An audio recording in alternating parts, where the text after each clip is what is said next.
Okay, I would just like to point out that last week while I was working on a 1950T, it was like right on the verge of being, sweatshirt, light jacket weather, and now we have a foot of snow, and it's been in the teens with negative wind chills for the last 3 days. It's been kind of miserable. It was really fucking cold this morning, and it finally warmed up to the point it's actually not that bad to be outside right now. When I was plowing snow earlier, it was before the sun came out. It was kind of breezy, and it was not nice to be outside. But we're supposed to have a decent weekend ahead, and it's supposed to get cold again Monday and Tuesday. But anyway, we're gonna take a quick break from the old 1950T project for this video.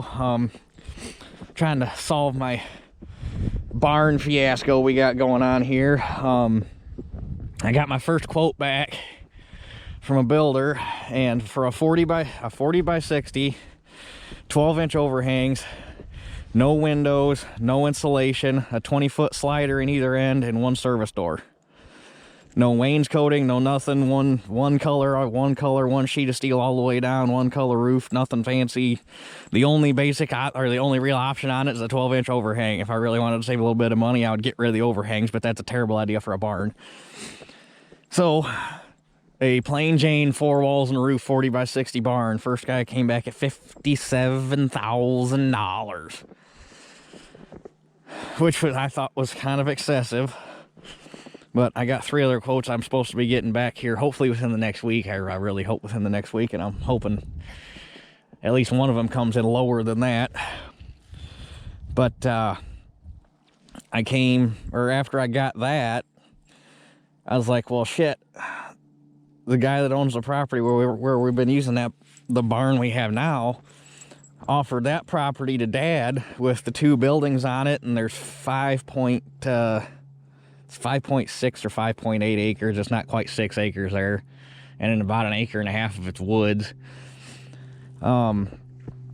So the red barn that we keep equipment in is garbage. I mean, you couldn't even add on to it. It's so far out of square. It's not level as far as like setting. When they set the posts are like the roof line's not level. There's nothing you couldn't even add on to that barn unless. Yeah, the red barn is basically trash. It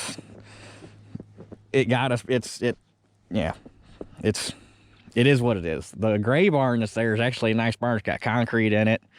That was put up by a good reputable builder. So, but it's only, I think that barn's only 30 by 30 or 30 by 40 with a 12-foot ceiling.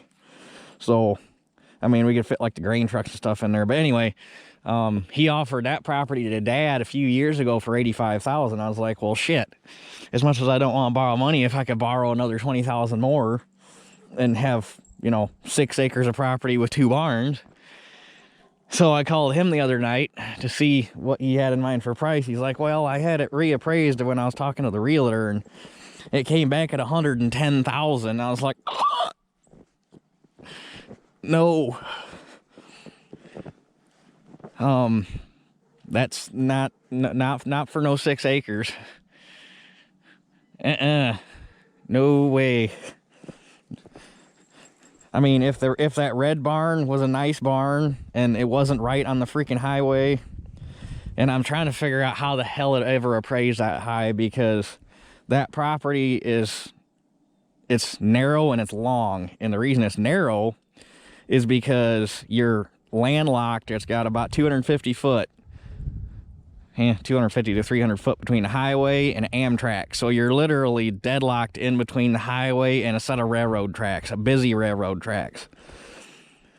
So they're obviously appraising it as a building site, but I don't know who in their right mind would want to build a house there, because you're pinned between a busy 2-lane highway and railroad tracks, and right across the street from the 2-lane highway is an active gravel pit. Who the hell would want to build a house there? I don't know. So I don't know how the hell that land appraised that high, other than the fact that it's right on the highway. But last I knew, I don't even think it's zoned commercial. I think it's zoned Ag B. So to do any commercial building out there, you would probably have to get it rezoned. So I don't know. But regardless, that basically shot that watch, because for the 2 acres that's tillable there and the 2 barns and 6 acres, it's not, in my mind, worth $110,000. You could buy farm ground around here cheaper than that. Around here, you could buy 40 acres for that. So, anyway, probably not 40 acres. I bet you could buy 20 acres for that, 25 acres for that. But anyway, so that basically got me pinned down to building a barn here, which in the long run is probably gonna be a better option, because I need a barn here anyway, and as far as like the future goes. So basically, it would have been a lot easier to see this yesterday when we only had 3 inches of snow instead of a foot. But you should be able to see the flags I got marked out here. So this will be a corner. Well, okay. So we'll start you off here. This is a corner. And I got a flag here, I got a flag there, a flag there, a flag there. So basically what I got flagged out here is these 2 flags, and there's a flag there and a flag there. These 4 flags mark out a 40 by 60 footprint. So this is gonna be step 1, is just get a 40 by 60 put in here. That'll get me somewhere to start. That'll get all 3 combines in, that'll get the white in, that'll get the planter in. That'll get a decent chunk of what we have in that red barn under a roof. Some stuff's gonna have to sit outside for now, but that can be taken care of probably by midsummer. Which we'll talk about that here in a minute when I walk over the other barn. But so this is gonna be the start. It's a 40 by 60. That'll get me 40 foot off of my property line, which is just the other side of those 2 pine trees. And there'll be a 20-foot slider there, a 20-foot slider here, and then probably a man service door right here in this corner. So that's step 1. That's going to be build number 1. And then the other set of flags, so that guy, and then that one at the far corner, and that one at the far corner, mark out 2 20-foot lean-tos. And this lean-to will put me 30 foot off of my back property line, so I got at least my 20-foot setback all the way around. I can't really do anything more as far as, at least on this lean-to, I can't come forward anymore because of that power line right there, which screws me on building. So basically my plan is going to be this lean-to, which would be from here to that flag, is going to be a 20-foot drive-through, so it'd be open on both ends. And then this lean-to on this side,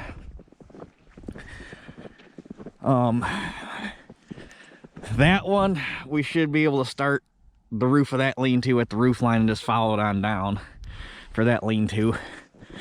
This one, the way I want to do it is probably going to be, we might have to start the trusses for this lean-to actually up on the roof of the 40 by 60, because I want to make this one walled on either side and back in from this way. That way, like my semi-mount plows, the chisel plow, anything like that is just easier to like back in. You can do it like that. And then that way, that one, you're walled off to a west wind, and this one, everything's just gonna come over top of it, so you don't got to worry about anything blowing back in. Is kind of my plan. But the lean-tos will be a couple years out. We'll have to start getting the main building paid down and recover from that price shock. I couldn't believe it came in that high because lumber's down. It makes me, I priced out a 40 by 60 3 years ago before all this shit started, and I wish I'd have built it then because it came in at $21,000 for a 40 by 60, which to me back then sounded expensive, but now it's like, damn, that's cheap. But shoulda, coulda, woulda. Teeter, come here. You don't belong out there. She got herself a squirrel earlier today. I was getting ready to plow snow and warming the tractor up and whatnot, and I couldn't find her. I started calling her, and I heard her. She was over here by this pine tree. She would not come, would not come, would not come.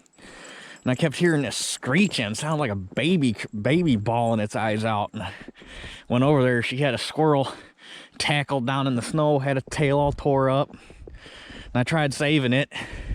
and it got a hold of my glove. That little red spot right there on my thumb knuckle, it got through the glove.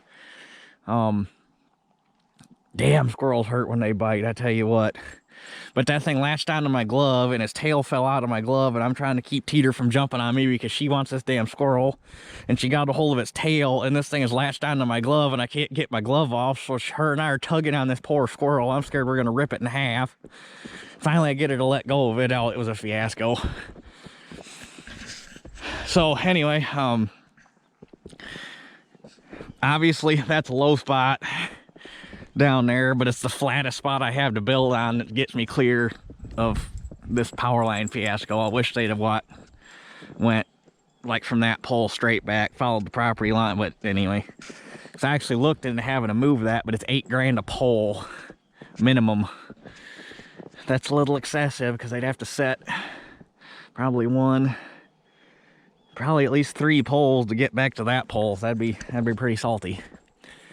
But the drive, I would put 2 driveways in. The main one would be down behind the barn, and then I put one from the house down between the corn crib and the pony stable back to here.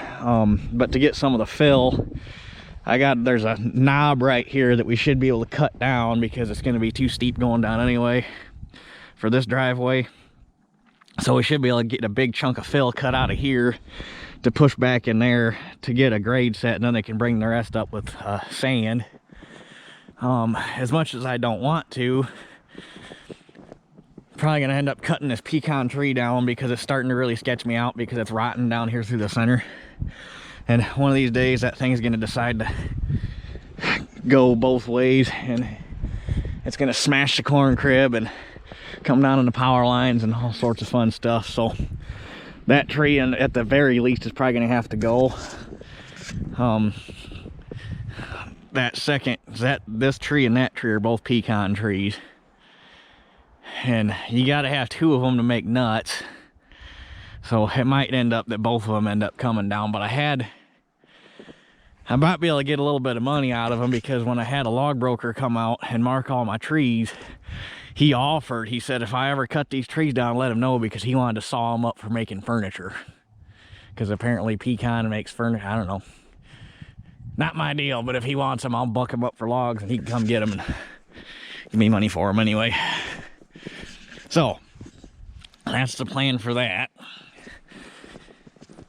And then for the other small stuff that doesn't need all the headroom, and I've talked about this before, but for the people that are new, I'll give you the refresher. I'm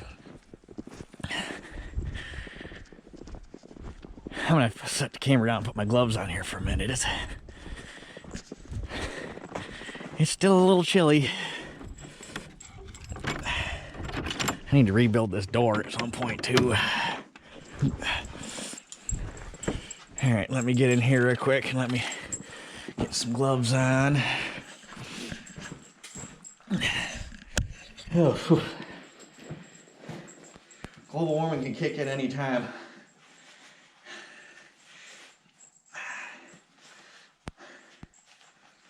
It's only been winter for less than a week and I'm over it already.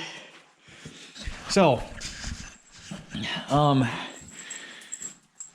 we've obviously got wasted space down here. I could get like the sickle bar mower would go in here, the hay rake would go in here, my baler would go in here, the Super 55 could fit in here, some of the plows would fit down, and basically anything where you don't need, I got about 7 foot of headroom down here, and if I knocked this floor out and sunk it, I could probably get 8 foot. But obviously there's no door because this was never meant for equipment storage. This was for animals, so you got your 2 sliders for letting cattle in and out, and that was it. But the way this barn's built, you got a main beam here, and you got a main beam here, and this is your center bay, and obviously your west bay and your east bay. So the way the back wall works out is we can take the block out from here to this grout line right here, and it would keep the main beams sitting on a wall. I could get, I can't remember what this measured out at. I think this measured out at like 12 foot, 10 foot, 11 foot, somewhere in there. So you could put a little double slider in here, and or for that matter, just one big slider and slide it that way. But you could get a slider in here and use this for equipment storage. So either, if it warms up enough, this would be a late winter project. Because in all honesty, it will not take that long to do, because what we're gonna do is they got this rounded block here. The plan is to attempt to save these edge blocks to keep that round profile, because they're already here. We're not gonna have to touch this wall because this is already in the perfect spot. So we'll try to save these edge blocks for those edge profile blocks, and then go in and cut the block out on that grout line so that we could put those block back in and form that corner. The rest of the wall is just going to get knocked out. And then going to have to make the way it's made, this back beam cannot be self-supporting over that kind of distance. So we're going to have to make some sort of steel frame that'll sit in and help support that beam. But other than that, I mean, if you had 2 or 3 guys working on it and had a good solid weekend, you could probably have this done. Like have the door on, have that wall knocked out, whole 9 yards. That could probably all be done in a weekend if you had not freezing ass cold temperatures and whatnot. And then for the time being, would probably end up just like pouring and or making some sort of small ramp on the outside. That way you can get up the step. Long term would be, because this floor is shit, they got like, you can tell what was part of the original floor, and then you got this section right here where they filled in a manure trough, and there's a bunch of patches and shit in here, and it's not level, and it's probably not even that thick, to be honest. And you can see right there's where they cut the milking stanchions off.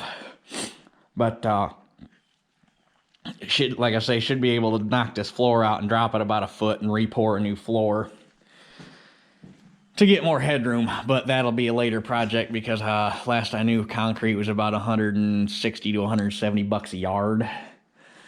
So but the other thing we'll have to do is this post is getting a little sketchy down at the bottom, and then there's supposed to be a twin to that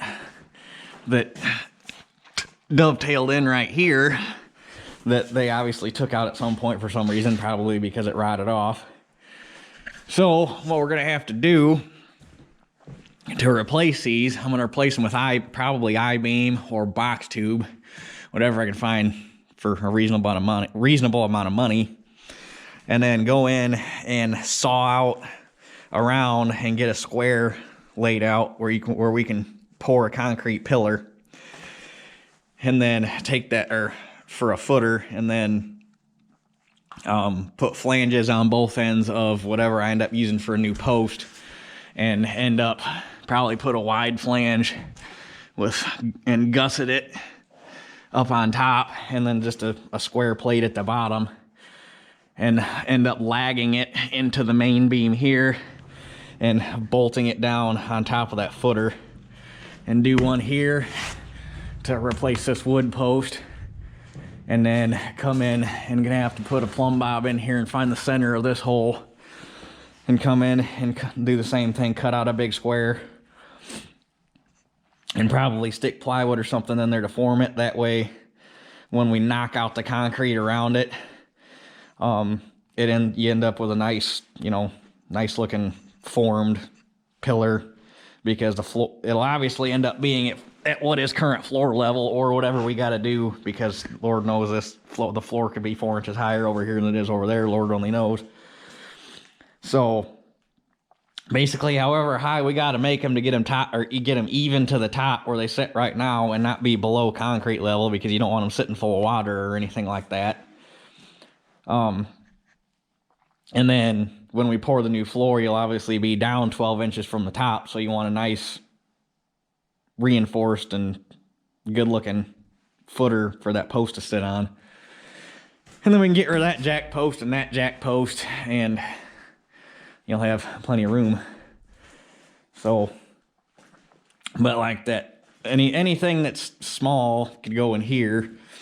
And then for the milk, or over here in the milk house, you got these walls that don't belong here. They put these walls in when he was using this for his office when he ran his plumbing business out of here. But this wall, this wall and that wall are going to come out.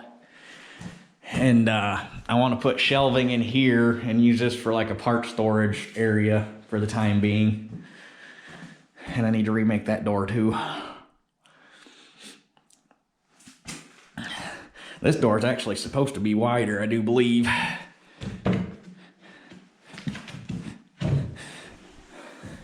don't remember what it looks like on the outside. Can't remember if the hole was bigger and it had a wider door like the one over there in the corner or not. But there's your. That was where the milk truck stuffed their sanitary hose through to pump your milk out.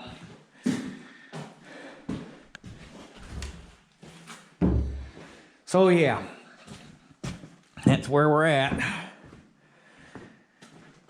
So, like I say, this project will hopefully be late winter. We'll have to see what time frame we got between getting the tee done, getting the planter ready, and that other barn fiasco. And I still got to finish up cleaning up that field. At the very least, we'll get it done after planting. So, like I say, some of that small shit's gonna have to sit outside once we get that barn out for the time being. I don't like it, but it is what it is.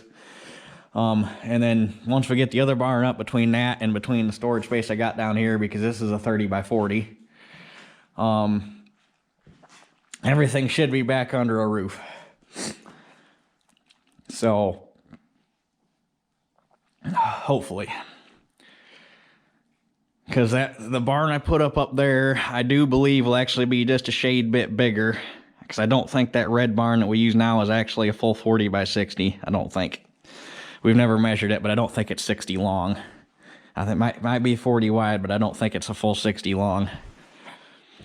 So, I have to play a little bit of shed Tetris. My plan is on that one, the south-facing door, all the combines will be in there. My mounted picker should be able to get that lined up all against one wall. The white and the planter, the white and my new planter, the 540, hopefully will go in there. All 3 grain drills for now. After we get this in here, depending on how that door measures out, one of the drills can go down here. We got a 10-foot Model 64 that'd fit in here. But I don't think our 38 and the 64 I use will fit through there. I don't believe. So yeah, it sucks. I wish we had more time to get this situation figured out. I wish lumber prices were a little lower so that it wasn't so freaking expensive to put up a barn. I wish I could do it myself, but I don't have time the way things are working out. It's just, sometimes life throws you a curveball and you got to deal with it, but I'm not stressing over it as bad as I was last week, as much as I really don't want to go talk to the bank about borrowing $60,000 to put up a barn.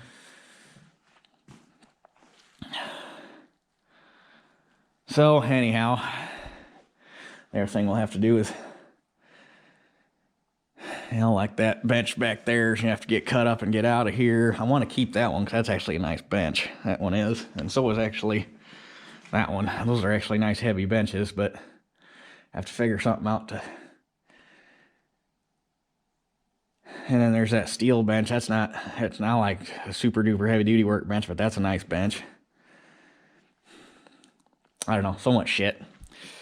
So anyway, I was thinking tomorrow. I was going to be over working on that field because I didn't think my parts were going to show up for the 3-speed, but because they didn't ship till last night, but they showed up this afternoon. And frankly, I don't feel like wading through a foot of snow down there trying to figure out because last week the guy got down there with a big excavator and laid all the trees down, so everything's on the ground now, everything. Except for he missed 3 of them back in the corner, but that was my fault for probably miscommunicating. But anyway, this is all light, fluffy shit. So if we're supposed to get like mid to upper 30s this weekend. So if we get that, this stuff will all settle out, and as light and fluffy as it is, I bet once this stuff all lays down, you've only got 3 inches of snow here total, because it's all fluffy lake effect stuff right now. And everything will melt off of the trees and whatnot, so you'll be able to see what you're doing. So hopefully next weekend we can get down there and start doing some burning and cleaning and take care of some of that mess. Friday or Monday, I got the block, the head, and all that fancy stuff for the T taken down to the machine shop. I got the injection pump down to Crown Point. They're going to overhaul that, put the updated weight cage in it, bench test it, and I told them if it's set anything over 10% right now, turn it down to 10%, because I don't want to hurt that tractor. And if it was turned up a bunch, that could be part of what got that, well, I mean, most of what got the bottom end of that motor so slopped out was it never had any of the updates done to it. But if it was turned up more than 10-15%, that's really hard on the bottom end of them motors, because it's only 310 cubes. So like I say, they're going to reseal it, you know, go through all the stuff, check it, put the weight cage in it, which eliminates the flex ring. It's supposed to, obviously the flex ring is a composite material, and over time it breaks down and it'll plug up your return line and make it where the tractor won't run anymore. And these days, with the low sulfur or no sulfur diesel fuel we got, they took all the good shit out that's supposed to lubricate all the stuff in your pump and injectors and whatnot. They say those flex rings only give you about 10 years of service before they start to degrade. So if they get rid of the flex ring, put this weight basket in there, and it's obviously not composite. It's supposed to have a lot longer service life. It's supposed to make the governor a little snappier and whatnot. So, but it's about an extra $100 to put that in versus putting the flex ring back in. So a lot of guys don't do it because they're T-passes. Which, if it's just a show tractor and you're restoring it, well, a lot of guys that restore show tractors would slap a coat of paint on it and not even touch the injection pump. But if you're not going to work it or farm with it or anything, a flex ring is perfectly fine. Throw one back in it. It'll outlive the rest of the tractor. If you want to farm with it, the weight cage is the way to go. So I should have that pump back hopefully next Friday, the way they talked. I got another $2,000 worth of parts from A-Baw today for between the engine and the 3-speed, so I should have everything I need to put the 3-speed back together this weekend, which is my plan on that. There were a couple of parts I couldn't get new, so I had to, well, we won't go down that road. I'll explain that stuff as we start putting the engine back together. But the crank's out to get ground. He's going to try to get the head magnafluxed sooner rather than later for me. That way, if I end up needing to find a new head, which, God, I hope I don't have to find a new head, but I got time to do it. And then the rest of the engine work will be out. The balancing, rotating assembly, he obviously can't do until I get the crank back from grinding, and I'm probably at least 2 weeks out on getting the crank back from grinding. And all the machine work on the block and whatnot. He was about 4 weeks out from start, so by the end of the month, we'll be putting the engine back together, so that's the plan.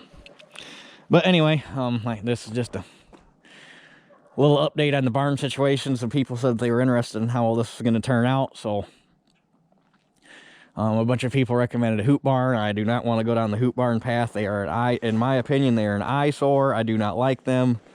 Yeah, they're cheap, but in the long run, they're more expensive, because I could go back there and put up a hoop barn, but I'd have to put concrete footers in for building code. Because at least around here, they won't let you just set them on the ground. They have to have some sort of foundation to anchor them. I still don't think that if you did that, they'd count as a permanent building, but regardless, then you'd have to pay for the concrete to put the footers in. You'd have to pay for the barn. You'd have to put the thing up. It would be there. And first off, you'd get content with it. And I don't want to get content with a temporary structure. I want a damn pole barn back there that I can build up and grow into. And then if you did decide to get rid of the hoop barn, the resale value on them is garbage, because when they take them down, normally you can't reuse the covering, you can only reuse the girders. And then you'd have to go in there and tear all that concrete out so that you had a spot. It just, no, we're not going down the hoop barn road. And I was pricing Quonset huts, which I don't think look too terrible. They usually give you that 50s vibe, because in all honesty, they haven't really changed much in the last 50 years as far as the way they look. But, oh damn, right now they're pretty much right in line with how much it costs to put up a pole barn. So you might as well put up a pole barn, because the problem with the Quonset is you lose storage space on either side because you got the curvature of the roof. So we're going on the pole barn road. I'm just going to bite the bullet, spend the money, put up a barn, put it up the way I want it. I wish I could put it up a little fancier, but we're going to be spending enough money as it is. So anyway, I've rambled on enough. So with that being said, I guess that's it for this one, and we'll catch you guys on the next one. Working on the tee again in the shop where it's warm.